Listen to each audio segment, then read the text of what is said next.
Morning. All right, let me share my screen and let us get started. Who do we have on? We've got Emma, Corey, Lori, Paige, and Elisa. Perfect. And Elise will record for those that couldn't make it. Sure am. Perfect. All right, am I sharing my screen? Yes, sir. And it's the big screen, right? Not my Yes, sir. small. Yep. All right, everybody. Thank you all for joining this morning. You being here is a great testament to, again, helping us get feedback and helping us continue to create a stronger team together and a stronger program going forward. So thank you all for being here. When we start our meetings, we always start with a reflection. That is something that I started, and truly CHI does every time they have a meeting, and I always think that it's a good idea. It really puts us in the right mindset. So I love reflections. And for the reflection today, I picked one that says, I want to start really, it says this, the quote says, you can do things I cannot. Together, we can do great things. So really what that speaks to me about describing how everyone in the emergency department truly has different challenges. And with these different challenges, everyone's going to have a lot of different abilities and capabilities and experiences. And together, really bringing in those talents allows us to have a better day. And really, with that open mind, it's important for us to understand that we've got each other. We can rely on each other to learn from each other. And whenever we ever feel stuck, understand, especially in the emergency department, that if you ever feel stuck, you have an entire team in that ER willing to get you to be successful. And just ask questions. Please share your knowledge. Definitely lean on each other. I absolutely loved, Elisa, chiming in and saying, hey, my login works this way. Well, what's wrong with your login? Well, we can mimic that login, and all of that collaboration really works really well. And again, the cool part about that is, again, together, we're just not a group of individuals. We're really truly a team. And really together is how we're going to get this program to be successful. So again, just always remember that to rely on each other to continue that team mentality and understand that you've got a lot of folks, especially at the hospital, that truly value you there and have tremendous respect for what you do.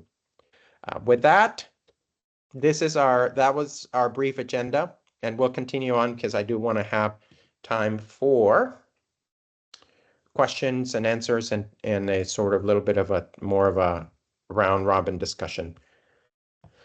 So start thinking about your questions. Now this is our wonderful team that we have. We have from multiple EMS agencies, our local multiple EMS agencies. Absolutely incredible how far we've grown and continue to grow, and and want to continue that growth. From a asking the nursing directors, nursing managers about specific call outs, specific kudos. Clearly, as a team, everyone says that you all have been an absolute godsend. As a team, it's been incredibly positive this month and a half. Now, the biggest piece here is there really some of the paramedics too that stand out. I'll say also from our perspective, absolutely love the collaboration and helping each other when sick. I know Elisa's filled in some of the shifts as well when some of the nursing folks call out. Those are just huge. That tremendously helps not only the emergency department and our community, but also helps strengthen that program. Very clear kudos to Paige. The feedback we got from chart nurses is Paige is outstanding, very proactive, and more than anything, very friendly. Drew is solid. does not stop helping, always eager to help, and very easy to get along with. So again, the behaviors that clearly stick out to all of your team in the emergency department is that willingness to help, being open to what do you need us to do so that we can take great care of patients. Only hear great things about Isaac. Corey, you've got definitely a fan club going at the Woodlands. Corey is amazing. She jumps right in from the time she gets there. I had a patient who was seizing and needed to go, and the bed needed to be clean. She jumped right in to help me. She ran, got the doctor, and we began cleaning her, got the nurse to pull the medications, and didn't leave. She's phenomenal, and she's truly an asset. So again, this is just completely incredible. I think that the feedback that we've received again from both the Vintage and from the Woodlands has been very positive. Over the course of the month and a half, important for us to always ask for feedback. As I talked to all of you in our interview, one of the questions I asked was, what was the latest feedback? Positive or negative, it doesn't matter. And from that feedback, what happened or what was the outcome of that feedback? And in asking that question really sets the stage and the tone. And to some of the interviews, we talked about feedback is what allows us to grow. Feedback also sometimes humbles us. And remember that a lot of that feedback is truly perceptions of the care that we're rendering and our job is to fix those relationships, right? And not take any of the feedback personally. This is a professional discussion and understanding how we are potentially perceived. So very few negative feedback that I received from the last month. And in the opportunities, one of the opportunities which I addressed with the paramedic is one of the nurses just saw one of our team suctioning a trach patient. So clearly you all are well trained to do a lot more than what you currently do in the emergency department. And we want to get there. And trust me, I really think we're setting up a great runway to be able to launch off. Please just be mindful of the scope of practice that we talked about. If you're helping assisting like Corey did with a nurse and being there, fine. As we continue to work on our scope of practice, just be mindful of where we are right now. Again, I know you all are rock stars. We hired specifically rock stars, and you've got a significant amount of talent that we will absolutely tap into. We just have to make sure that the timing's right. And I don't want us to, again, sort of get ahead of that. There were some comments about some of our colleagues going missing. So again, it doesn't mean that you don't get to go pee. It doesn't mean that you need to go put in a Foley catheter so that you're there at all times. It doesn't mean that. But I would just be, with the comments, is be more visible. If you do, and you also have to eat. I eat. Just let your team know where you are, and again for what period of time you need to go to the restroom, you need to go hydrate, you need to go eat, sometimes you need to help reset. Those are all okay. You're human and you're a very important part of the team, and your self-care is important. Again, the comment there is more than anything is just let your team know what's going on. From a call out perspective, we addressed it in the group me. If you need a call out for whatever reason, please post it on the group me. The earlier, the better. And our job is to try to fill that gap. Remember that part of the genesis or the reason this program came into fruition was not only to be those that scheduled help where our community, our patients don't just go, well, someone called in sick, we're just going to be working the same ER volume with one person, with one less person. But it was also to be able to fill in whenever uh, some other staff member called into the emergency department. So that's version 2.0. In order for us to be successful, we've got to keep the schedule consistent. We've got to make sure that if we say, hey, we're going to be there to help you, that we are there and we're reliable. Elise, since we started the program, it's been what? Let's just call it January, essentially all of February, so about 2 months now. how many call outs have we had and how many were we able to fill with that? Sure. So for the month of January, we had 5 call outs and we were able to cover 2.5 of those shifts. For the month of February, we had 3 call out and we're able to get only a half of shift covered. So definitely a lot of call outs that we need to be mindful of. We're definitely expected to be there and to help the team out. Yeah, But I do understand. absolutely. Yeah, like you said, and things happen and that's okay. We just got to work with each other and I'm running a balance, right? Because I want to prioritize you all. You are on the call. Huge part of this program. I don't want to flood us with you not having enough shifts. So I'm running a tight balance of making sure you have enough based on what you told me on your interview day and hiring more just to try to cover this. So it's sort of that balance I'm playing because I definitely don't want us to be flooded and flood the program. There's definitely the interest, but I want to be mindful of you that are helping me start this program.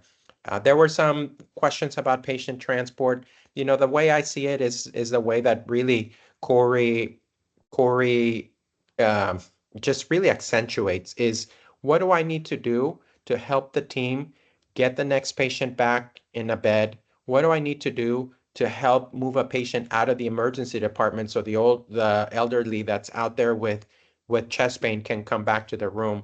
So again, from a from that perspective, is truly what can help us within our scope of practice, help us with ED throughput and allowing to take great care of our patients. So if you feel that something's not going the way that needs to happen, please escalate it to me.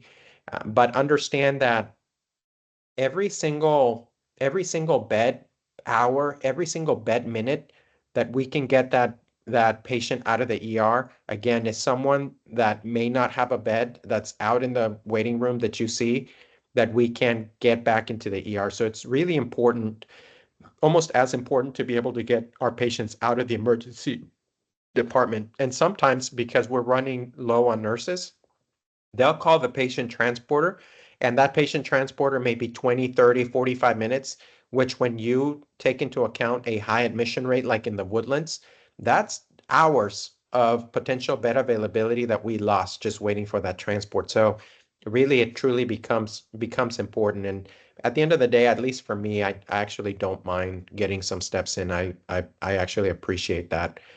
With that, those are the two main feedback points that we got, direct feedback from our nursing colleagues. And again, in all of the other feedback, they weren't necessarily telling me about it. I really asked for feedback, like I'm asking you all on this call for feedback as well. Just remember why we're there. When you go into that emergency department, again, we're there to help our community and including my community itself. My hospital would be the Vintage, as I told you all. I live seven minutes door to door. I live on TC Jester and Louetta and understand that you do play a crucial role. We're going to start thinking about how do we expand that role now that a lot of you have access to Epic and really start understanding what do we need to do to help flow because being those flow ninjas, being that eyes and ears when everything's at a standstill will be extremely beneficial. You can text me and say, hey, Rosillo, right now we're at a standstill and this is what we need.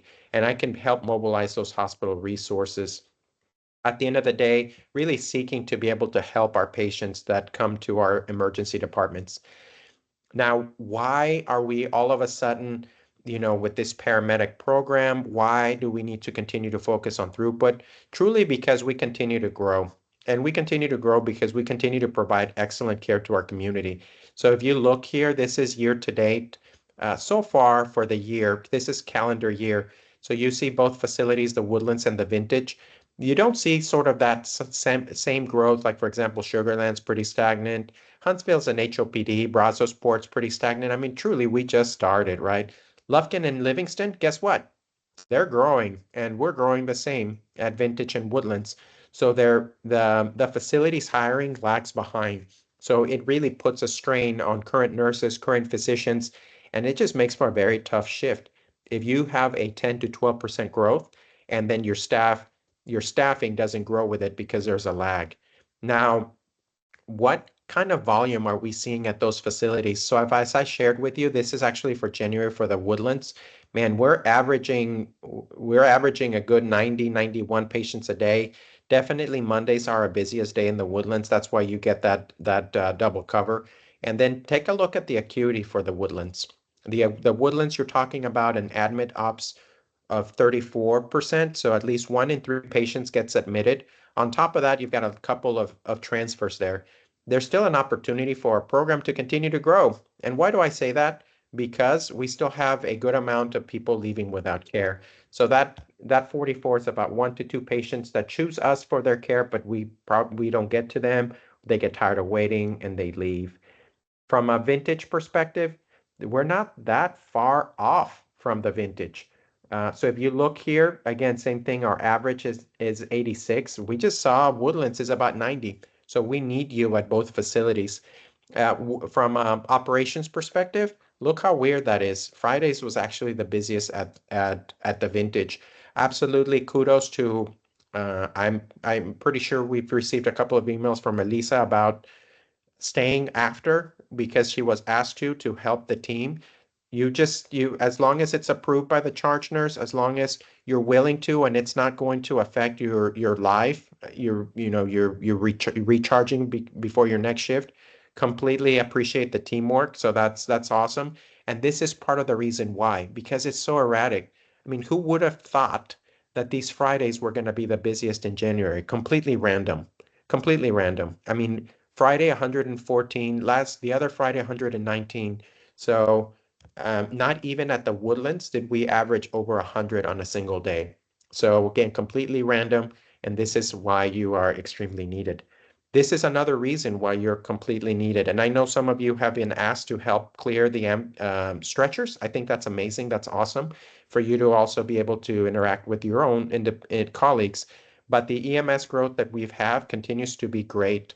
And we want to be able to, as you all very aware, get EMS off the stretchers. The community needs the paramedics back in service. So we really try to do a good job in getting and having that ambulance clear time. With that, we've continuously had tremendous EMS growth. So this is absolutely awesome. From the Woodlands side, as you know, all of you that worked at Woodlands, the biggest problem there is physical capacity.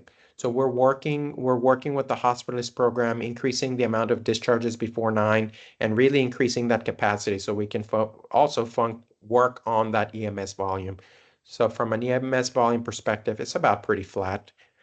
Now the opportunities for the program, what can we continue to do? Continue to focus on throughput would be my priority. This is the average length of stay for our patients. I think we were doing really well back in October. So if you look at this purple line, this is the length of stay for discharged patients. So again, this is getting more into the operations. Like I was telling you all, you all are going to be very necessary, special niche in truly understanding. I'm certain that there's no tech in Houston that understands and follows length of stay and what they can do to improve length of stay and all of that. So, we're going to start really trying to understand more of the ER operations through these meetings and through other training. But as you can see, we were 233. And why the heck does it matter how long a discharge patient takes? Remember that you have a finite number of physical beds and you have a finite number of nursing resources. So what does that mean? Think about that, your physical beds and your available nurses as a gas tank. If you are guzzling your resources your gas tank, your nurses and bed resources because it's taking you 233, then you're going to get overcrowded. Patients are going to be in the waiting room because you're guzzling. You're taking up per patient, you're taking up almost an hour more per discharge patients. And you saw, for example, Vintage, that we discharge 80 patients. So call it 80. And you have from when we have faster length of stay, which still it's not good, to very poor length of stay, an hour times 80 discharge patients. Now you're providing 80 hours a day more of help, of clinical help that may have not been necessary just because you're taking longer in your processes. What happens? You get overcrowded, everyone's more stressed, people leave without care. Do you have more patient dissatisfaction? And again, this patient dissatisfaction is important to us because patients that leave satisfied from their clinic or from their emergency department visit are more likely to follow their treatment plan, are more likely to get better from their disease process. So that's why that's important. But again, this is key. Length of stay is key. Why? Again, because you only have so much nursing help and so many physical beds. So from here to here is 80 hours more. We created 80 more hours by just of having available beds by going to this length of stay. Clearly, we're not going in the right direction. Part of it is, as you saw, volume is increasing. So when volume increases and you have the same nursing tank and the same physical bed tank, you run out of gas. When you run out of gas, you get overcrowded. When you get overcrowded, your length of stay rises. So then you see this increase in length of stay. This is going to be our biggest focus, is how do we get length of stay down from a paramedic program perspective. Really, the big thing here is to focus on order to collect, and we will talk about that. This is the order to collect from the Woodlands. So Elise was able to do this, which is awesome. So order to results is the red. So this is how long it takes for us to get blood work. Order to draw is the blue. So this is why Elise put this arrow here. So there were every single minute that we shave. Remember, if 75% of your folks get labs, every minute that's shaved are minutes off of that length of stay, potentially creating more of these virtual beds, potentially creating more bandwidth for your entire team to be able to process that throughput. So again, significant. So we've been pretty flat. I would love to see that order to collect time down. And I know part of that is we were talking about on the group me is how do we acknowledge those orders and stop that order to collect time. Here we are for the vintage. So again, a big opportunity there, right? So you've got 10 minutes 10 minutes times 80. And again, this is just getting the labs in, getting the throughput. So again, you start seeing how all of the throughput and how we process our patients has a lot to do with getting the ball rolling. So from a throughput ninja perspective is I've got a patient, how do I get the ball rolling quickly? How do I get that lab in? How do I stop that clock so that we can get that process moving? Because here, on all of those patients that came in that required lab work, it took an average of 33 minutes to just get the lab work in. Then you've got the machine time, you've got all the different pieces. Vintage would operate significantly better if we can get to a length of stay of 160. So the docs are doing their part, getting the orders in. We could do a little bit better by that, but this is where we also will get a lot of bang for our buck, getting that order to collect time down. And then nurses have got to get the patients out. So it's, you'll start seeing the front end, the middle, and the back end to create that ED length of stay. Why do we want lower length of stay?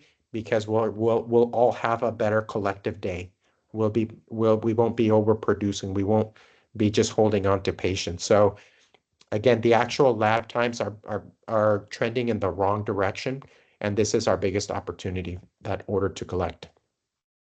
Any questions on throughput? Does that make sense?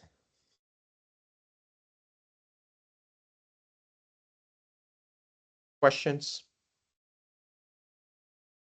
So, Doc, let me ask this. On vintage, there's such a difference from vintage to woodlands. Woodlands kind of a blanket. Everybody gets IVs, everybody gets labs. Uh, Vintage is a case by case basis where somebody get a straight stick for lab draws, no IV, and the next one will get an IV.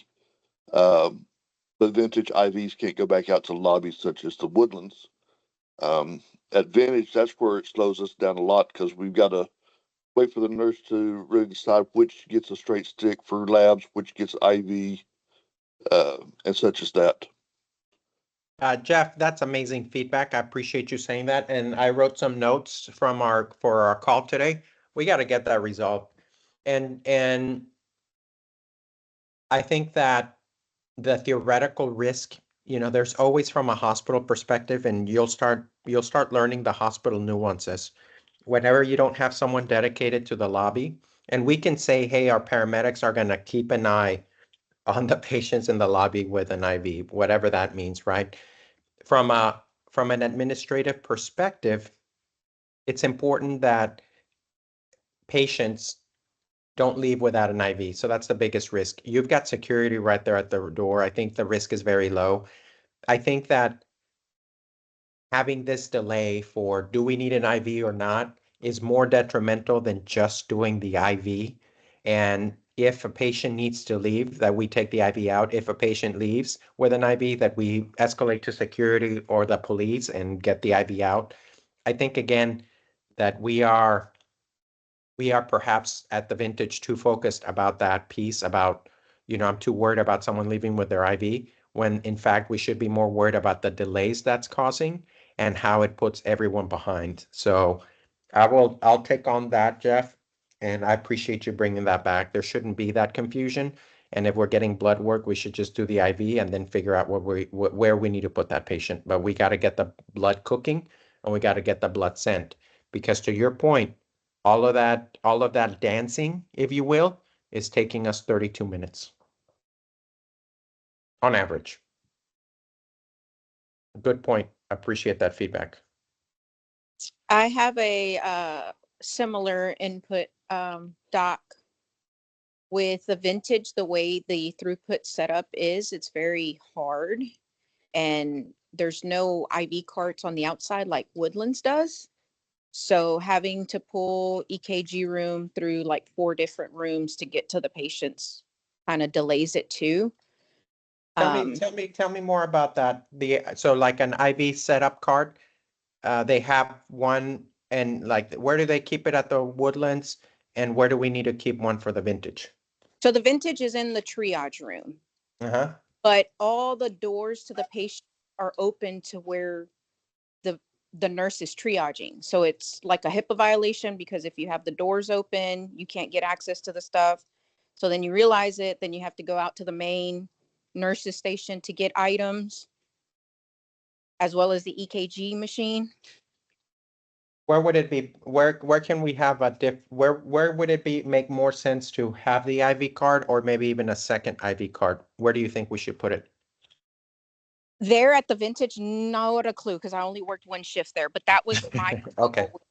with my experience there. That's good. No, we need to think about that. Like now you're really thinking throughput, and throughput. And when you think throughput, you think wasted steps. When are you finding yourself wasting steps? That's where we need to nix it. So this is good.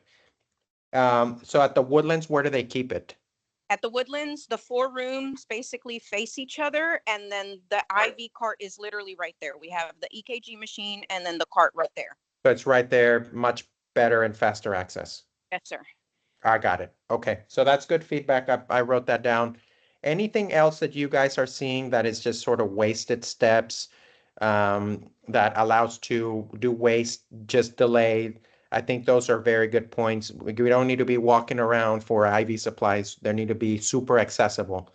And then also to Jeff's point, we don't need to be trying to, if we got blood orders, we got to get an IV and move on. That's just how it's got to be. And again, I'll take that on with Curtis. Anyone else? I have another, I guess, thought at the Yeah. Woodland. With the more influx of people, when I come in generally at noon, it's super busy. Mhm. And there's usually just 1 doc sometimes. And there's just a huge delay with the doctor seeing the patient. Can we, as paramedics, have like a timeline or a time frame to say, hey, they've been here 20 minutes. Maybe we need to go back out to the lobby, or find a different way to get the docs to see them quicker so that we know what to do? Yeah. And I think I think, Elisa, what we need to figure out there is how do we get you all also, because you triage at the scene every day, all day, and how do we get you also to be able to either escalate that to get standard orders in,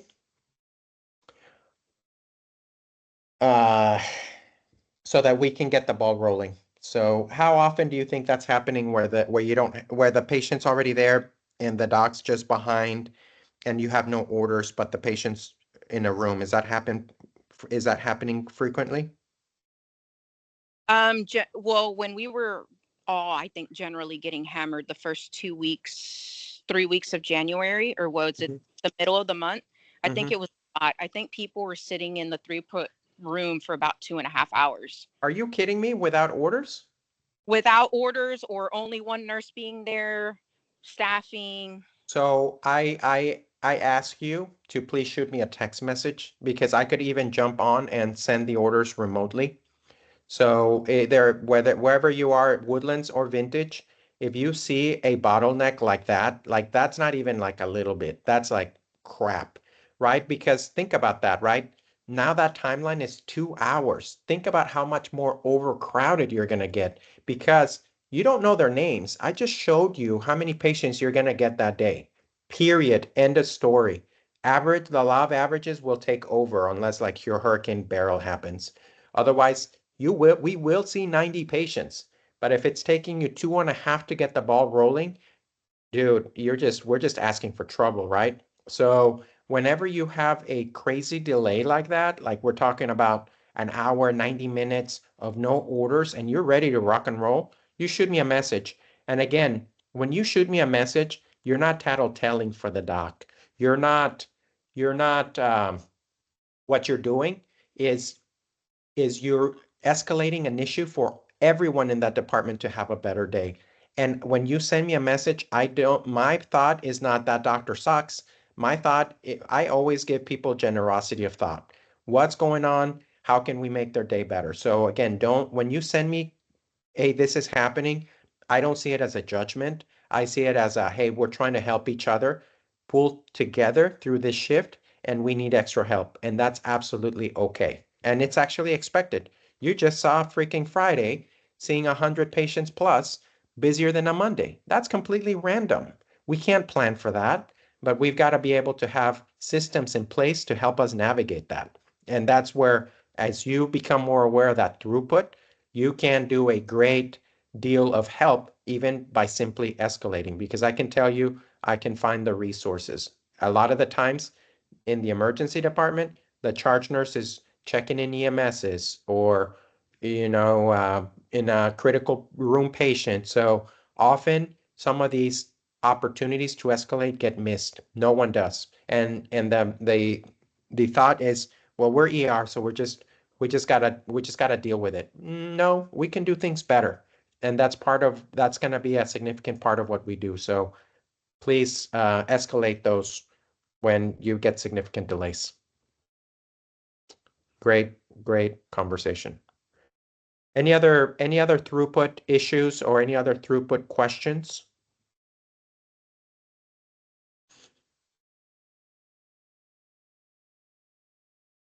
Awesome.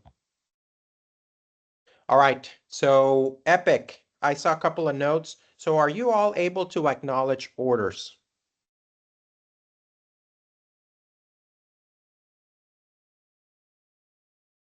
No, I'm not allowed. I'm not able to acknowledge. I can print orders and scan out patients. Is anyone able to acknowledge order? So who acknowledges the order? So you print right now as it is, you all are printing the labels and getting them, and then who acknowledges or who puts it on Epic that whatever work that you perform that it's been sent? Only the RNs can acknowledge. Okay, so I got to figure that out and see if we can get that changed. Can any, is that the case for everyone else? So that's we had some issues with everyone had a little bit different access initially. Is that the case for everyone? Corey, Jeff, Elisa, is What that do the you, case for everyone? what Yeah, I exactly are have you no meaning? idea. Because I'm able to I'm able to click on the labs, print them out, and then I scan them in and I send them. And then I just put in phlebotomy to show that they're sent.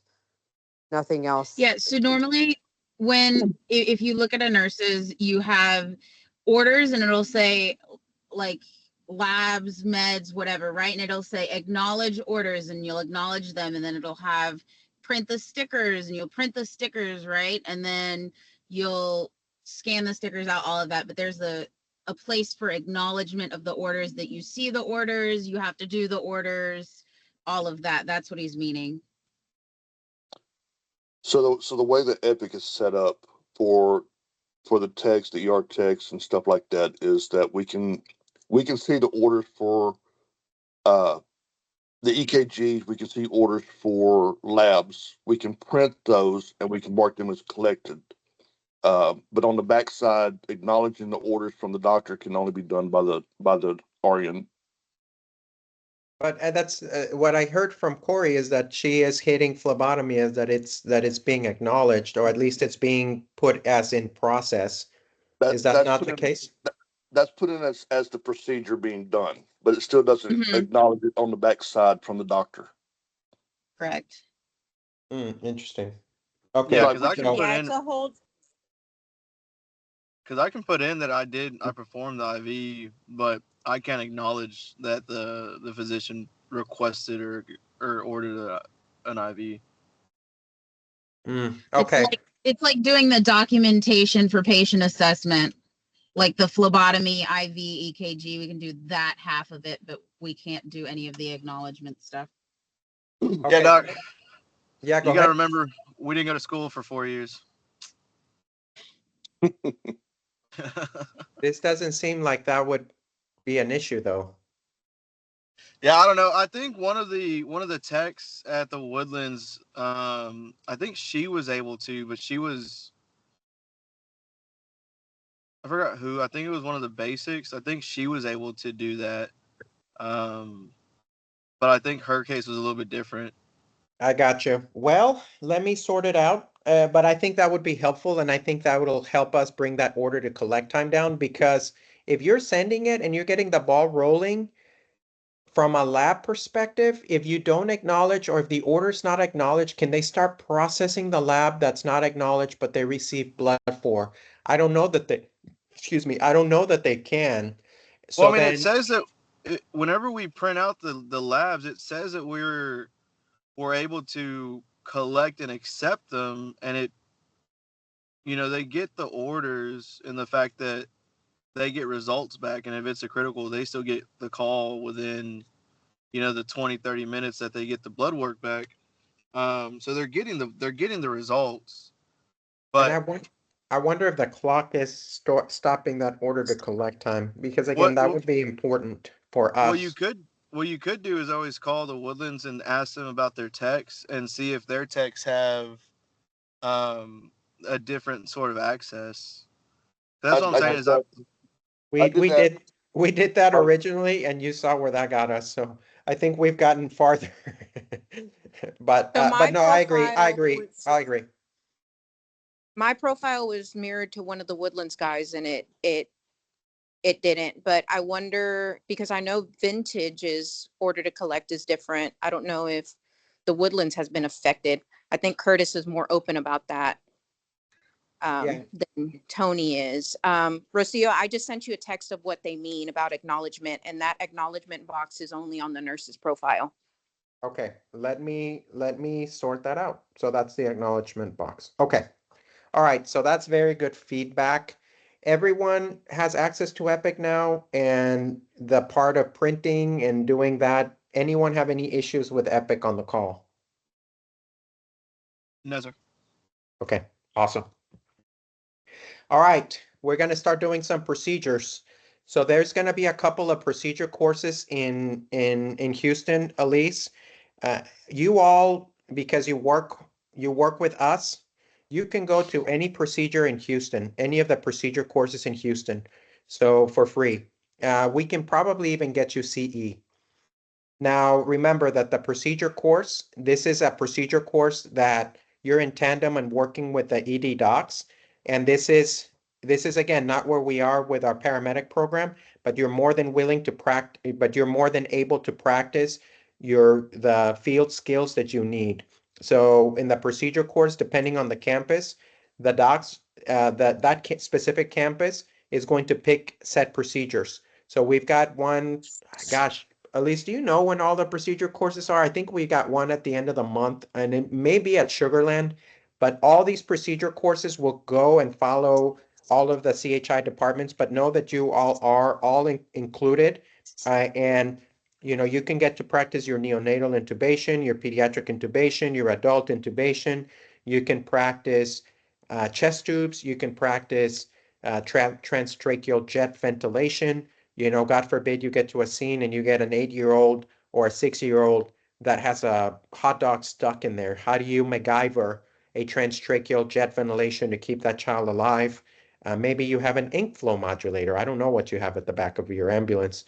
And crikes. So we do crikes with just a scalpel and a bougie and a 6O tube. So when we talk procedures, you can practice all of your field pieces plus get CEs because you work with us with IES. That's going to be free for you. And again, you're going to have multiple opportunities. So don't get too concerned if you miss it. And then there's a bigger one that has all of the procedures, not just set pick procedures, once a year, and that usually happens in November. Do we even have a date yet, Elise? I know that the Woodland is in June, but I'll find out Oh, when okay. I'll find out when Vintage is and Sugarland as well, because I know those are all kind of local. And even I'll find out when the other sites are, if anybody else are off those days and they want to go, and I will post those in GroupMe. Yeah, anyone interested in that? Has anyone been to a procedure course? I've been to a Is this cadaver the lab. one where is this the one where Dr. Fagan, where I met Dr. Fagan? Oh, that's right. Yeah. So yes, I went to it. And you got your CEs, Elisa? That was no issue? She told me to message her, but I had enough Dr. Oh, Rufio for my cert, so I oh, didn't got really it. bother. I But know. yeah, See, she that's offered. what that's exactly what we found with the docs. The value was in practicing all those really acute procedures, and a lot of the docs never submitted their CME, so we stopped doing CME for the docs for that reason. But anyway, you all ask Elisa what her experience was. You all are definitely invited to all of those. Secondly, please send an email to Elise. If you're able to sign up for these are times that I'm already at the Vintage, so I can spend time with you. Even if you're working that day, we can just pull you for a few minutes. I want to start making sure that you all get trained with ultrasound guided IV and become a ninja with ultrasound guided IVs. Any of you at the back of the ambulance have a linear probe or have been trained to do ultrasound guided IVs? I was trained when I was a Methodist. God Methodist, cool. So Jeff, whenever you have time, let's just sit down. Let's just make sure that the standards that Methodist has are the same standards. Make sure that whoever did your training went through some of the critical pieces of it, like understanding the superficial arm anatomy, like, which ones are your better targets? How do we provide probe sterility? What the heck is probe sterility? And in comparison, do I need to use a probe cover in every single case? Can I use a Tegaderm? Can I use a glove? Does it have to be a sterile glove? Can it be a normal glove? So all of those questions just to make sure that we're on the same page. So even if you've done it before, let's just sit down and go through the material.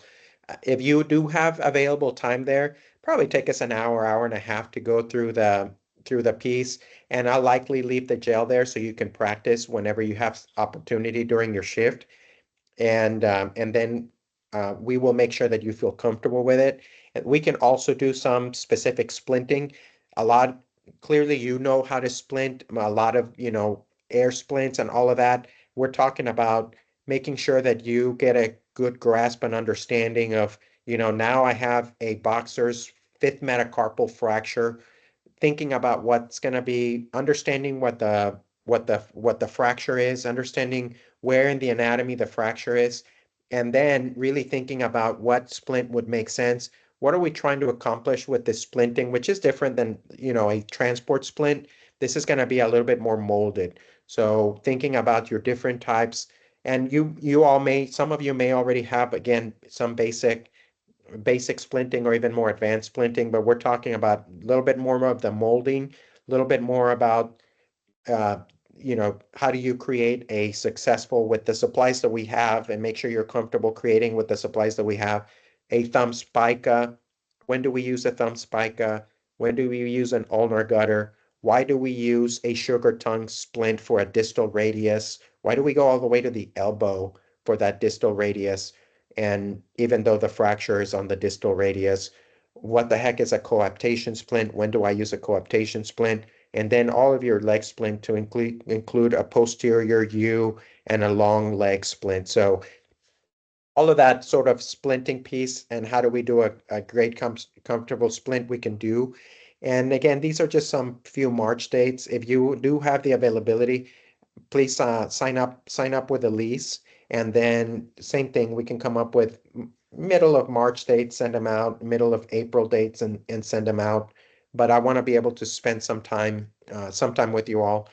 When you work with me either at the Vintage or the Woodland, especially if we're talking about EKGs, if you bring me an EKG, I really want you to start looking at that EKG before you bring it, and I want you to tell me what you think about that EKG before you just sort of drop it off. And also those EKG skills and recognizing those emergencies. Any questions with this set or any concerns? Also to let you know that the Vintage procedure course is April 21st. I just got that date. And then June is the Woodlands, and I'll get that date as well. And then I also know that Dr. Peralta was also interested in teaching ultrasound and guided IVs. So I can get with Dr. Peralta to see if he's got some dates available as well. Awesome. Questions, concerns about that? All right, so we tackled patient transport. We talked about the other duties. We've talked about a lot of the challenges. I do want you all to know that as I mentioned to you in the group chat, we are essentially doing an upfront paying for all of the costs to do the onboarding and all of the credentialing piece with CHI. I just need a few months to get a little nest egg going for us for the program. After we pay all the initial expenses from the program, I do want you all to really start thinking about if this is something that you truly enjoy having a lead. I do want to have a lead paramedic position. I want that lead to help me hire. I want that lead to help me with performance improvement plans if we need to go that route. Any hire fire decision. How do we create a proper or even a better onboarding? Maybe even coming up with an orientation guide together. I really want to start thinking about if you're interested in a lead position to let me know. And as soon as we get the funding, I do want this lead position to have a stipend associated with it. So a little bit of an upside for having that, but I think it would go a long way to do that. Just so you all know, this is gonna start being taken up by the rest of CHI. I have no doubt. And the next program that asked us for contract is Lufkin and Livingston. And not that I'm expecting any of you to go to Lufkin and Livingston, but again, for that lead paramedic position to really start thinking about how we continue to expand and allow other paramedics from other EMS agencies to have that opportunity and expand that role. How do we strategically plan on what's the next logical move for that scope of practice? Is it IV fluids? Is it IV fluids plus non-narcotic medication? Is again, once we have the hospital in a comfortable spot where they know that you are more than capable, how do we continue to expand that scope? And just know that if you have any other colleagues that are interested, we still have few shifts left open. Elise, you posted those on the group me. How many do we have open for March? We have 1, 2, 3, 4, about 5 open shifts left for Yeah, March. so again, so please send me some referrals, some colleagues. Again, when you see an open shift, just if you can help, help. If you can't and it's your family day, don't. Family always comes first in my book. And as I mentioned to you, my goal is to continue to build a little bit of a nest egg for us and continue to grow the program.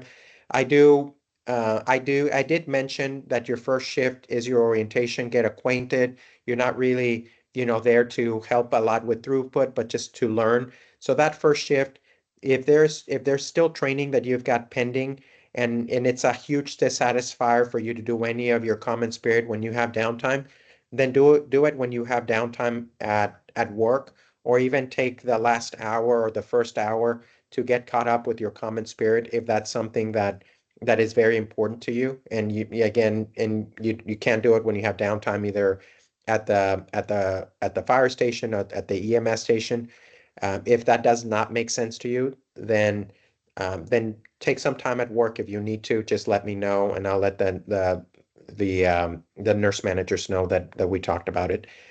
Who has completed all of the common spirit training education, and approximately how long does it take? How cumbersome is it?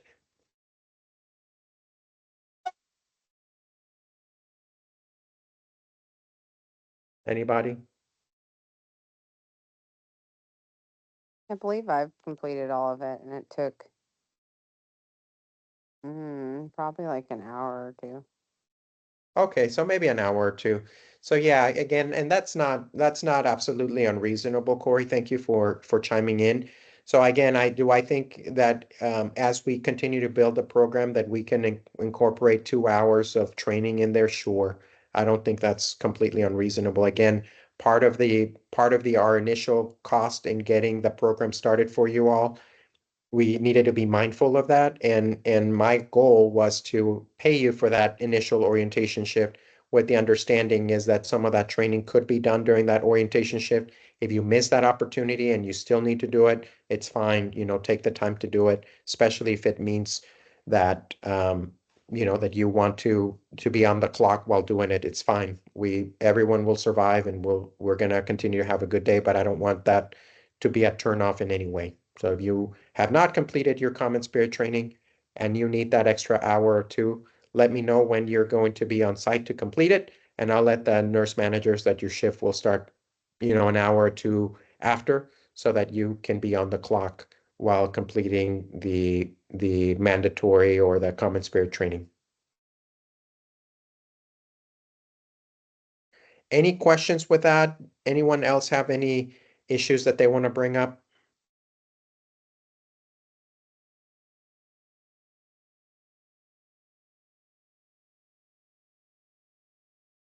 At least any other reminders? Anything that's pending? No, the only other thing that I wanted to bring up was to let y'all know that Dr. Rosio and I are actively working on getting a scheduling platform. I do know that my Excel spreadsheet is not ideal. We trialed one scheduling platform and it just didn't work out for us. Kudos, thank you to Corey for trialing that with me. It did not work, so we're taking the next step to find a new scheduling platform, so you can all be able to sync your calendar and be able to see those shifts on your phone and get that going. Because I obviously I know this is not ideal for my Excel spreadsheet, so I just wanted to let y'all know that we are actively working on that. Yeah, and the software that we have for the full-time docs, essentially, it's somewhere like, I don't know, like $10 or $12 per user. And it makes sense for the docs because we have them full-time. But for a program that has folks that have a full-time job and are helping on their off time, or they're helping PRN, and we have a higher float for 1 or 2 shifts, it just didn't make sense to have that extra expense, because I'd rather give you all, whenever we have that nest egg, give you, is there a possibility of a bonus, that lead paramedic position? It makes more sense to me to spend any available money and reinvest it back in you all than paying a scheduling software. So that's part of the reason why it's taking us a little bit longer. The scheduling software was supposed to be a functional one, was supposed to send it to your phone, and we're finding that it's not happening. And it was supposed to be at a fraction of the cost. So with that said, Elise has been actively looking at other platforms that again would be cost effective for the type of program that we have. And we're hopeful that we can roll that out, but that last one was not good. Thank you, Elise, for that. All right, everybody, you've got my cell phone number. You've got me on the group me. If you have any issues while on shift, you have any major delays, please send me a text message. Remember that to be there for each other. And I have my pieces to follow up with. Thank you all for the feedback. And we'll do another touch base here in about a month or so to see if you guys have any other issues. But don't wait a month. If you have any issues, concerns, you have any ideas, please let me know and let's continue to build on the program. Thank you all for joining this morning. Take good care. Thank you, Doug. Have a good day. Likewise. Thank you. Thank you. Thank you.